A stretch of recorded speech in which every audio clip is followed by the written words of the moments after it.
So, Acolytes. A little update on Stop Killing Games. New option available to get law passed. I am happy about that. This guy actually got what he, wanted. And will benefit all of us.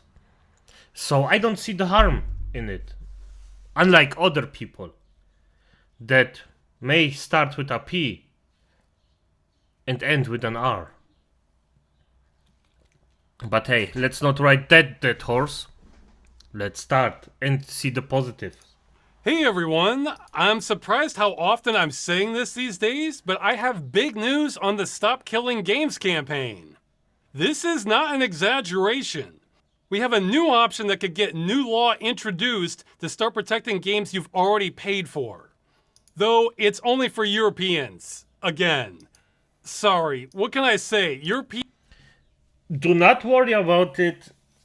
If it's just for Europeans and it comes through, and politicians see that it's actually a win to a certain degree, the American politicians or different politicians that aren't European will take it over for the most part.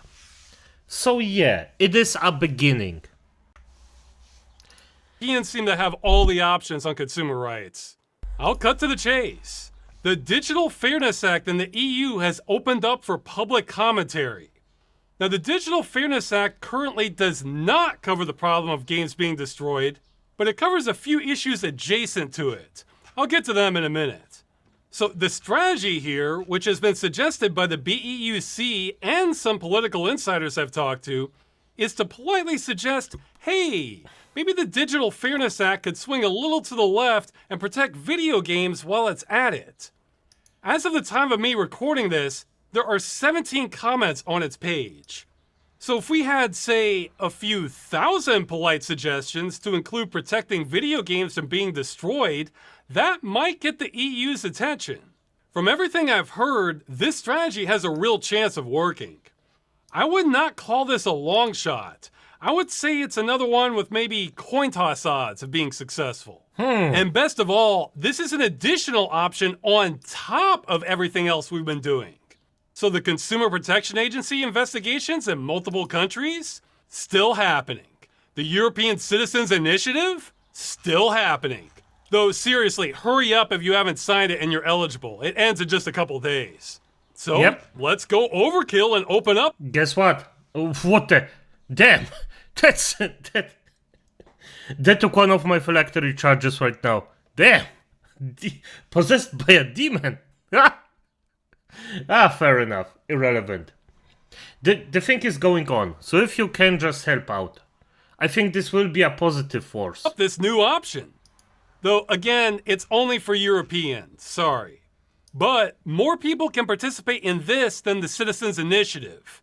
For example, some European countries aren't part of the EU, but they're EU adjacent. Like they'll share some policies with the EU or are actively trying to join it. So this is for all EU citizens, but if you're a citizen of Norway, Iceland, Turkey, or countries that are EU-ish, I've been told it's okay if you want to go and leave a comment on this also. Unfortunately, due to Brexit... Then do it. Do it. If you can, just leave a comment on it, a positive one, by the way. Do not be a freaking toxic hillbilly, not a hillbilly, a freaking Karen about it. What the F was that? Sorry, a train just stopped and we don't have trains near here. That does not mean the UK. So UK commentary isn't going to help here. Sorry. So, what should you say? Well, that's up to you. This isn't meant to be a template letter. In fact, if everybody writes the same thing, that could get... Yeah, if everybody writes the same thing, it will be flagged as spam. So you really do have to put this in your own words. Good. However, I've been given some guidelines. First, be polite. The EU is under no obligation to add our issue to the Digital Fairness Act. Correct. This is us making a request. So if you grouch at them, they'll probably ignore you.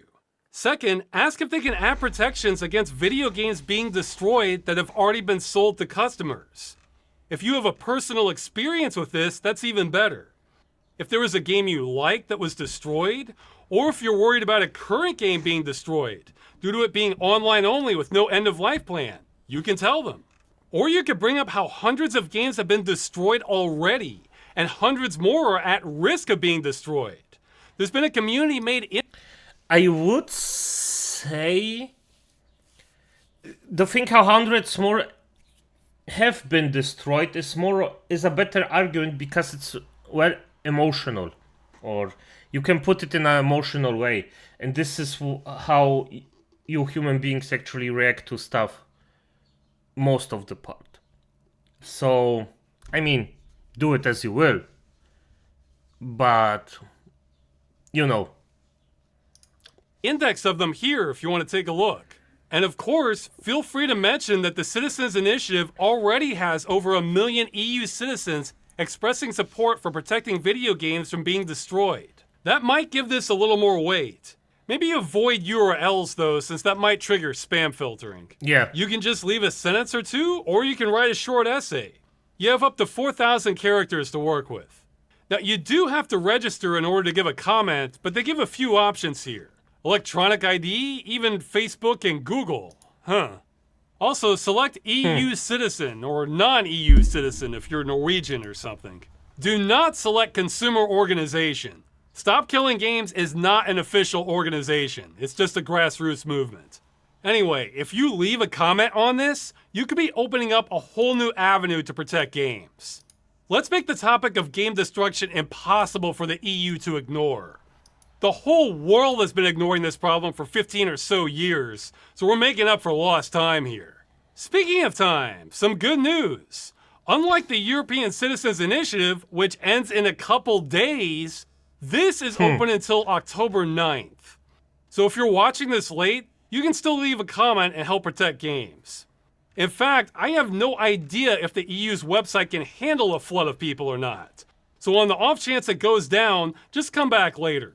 So that's the main news. You can stop watching. I mean, I wouldn't call it an off chance. I would call it a guarantee.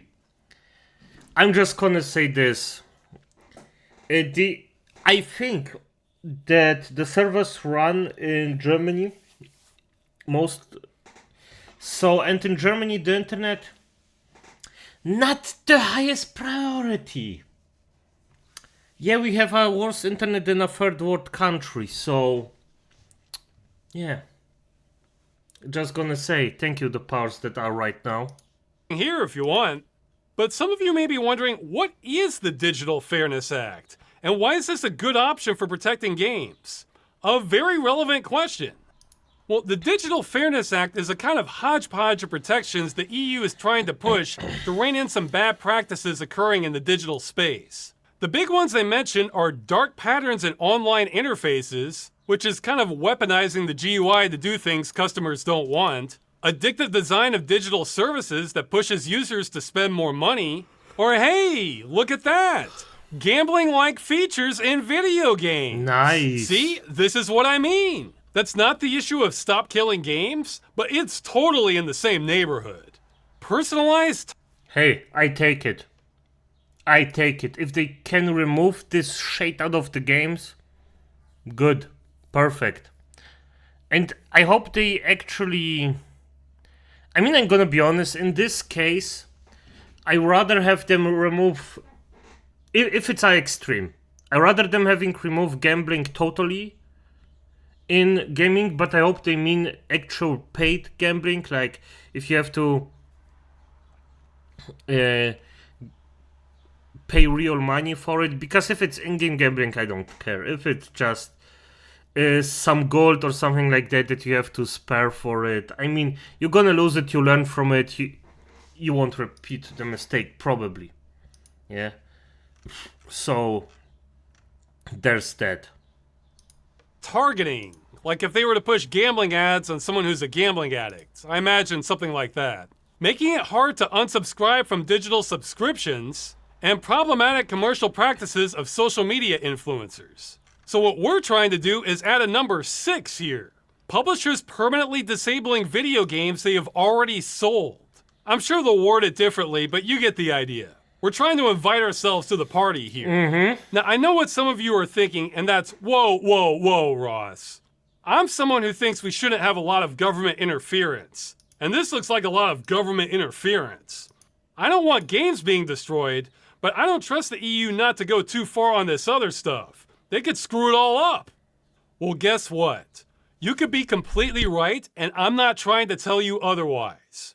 Stop Killing Games is single issue. We are only trying to stop publishers from destroying video games you paid for.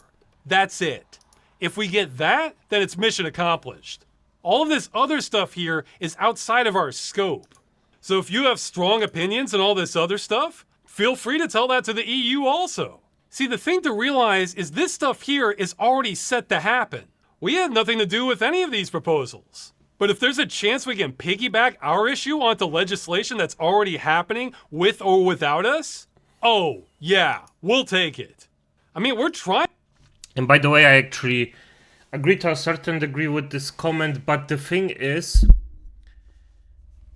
and I'm gonna be completely heads off here, people are so dumb, people are so gigantic F-up stupid morons, brain-dead zomblets that just go around like headless chickens, zombie chickens, and just do everything to self-destruct themselves and everyone around them. And it works.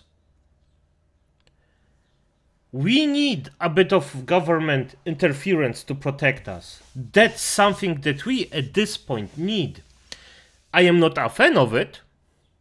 I'm gonna be honest, I would prefer if people, everybody, would be actually strong enough to say, I'm not buying this because this is bollocks, and then just let their favorite company die, because that would set a very good example of how not to fuck around.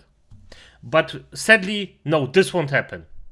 The optimal thing would be, as I just said, but sadly this just is unrealistic to the magma of maximum.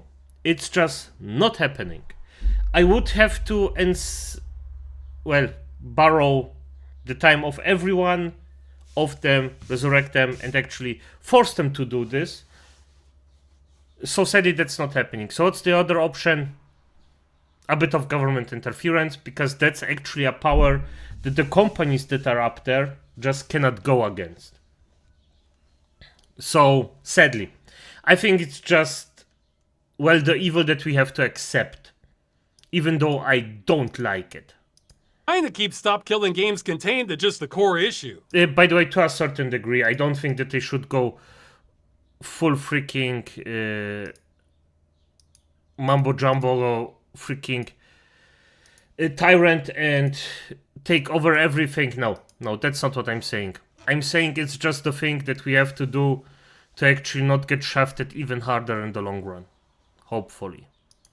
But with the industry lobbying against us and taking a pot shot at us behind the scenes, we'll take almost any help we can get. Anyway, I want to end this saying concern for government overreach is a valid concern. Yes. But only up to a point. For example, the issues in the Digital Fairness Act sound like good practices to rein in, but I could also imagine scenarios where that backfires. But saying that about Stop Killing Games has always rung hollow to me. Because I think the worst possible thing that can happen to gaming is games you like or want to play being destroyed forever. Well, that's already happened to the tune of hundreds of titles, and the industry is promising to put resources into killing many, many more. I mean, live service games don't have to be synonymous with titles that are destroyed forever, but that's what the industry does the vast majority of the time. Yes, correct. Now, of course, gaming could get worse than it is now, but I don't think it could be on a worse trajectory. I brought this up before, but I'll never let my audience forget it. If you want to know what the video... Good. Never let go of this. Never. People will forget after a while. Especially these days. Video game industry as a whole wants for us in the future, look no further than the original Xbox One reveal.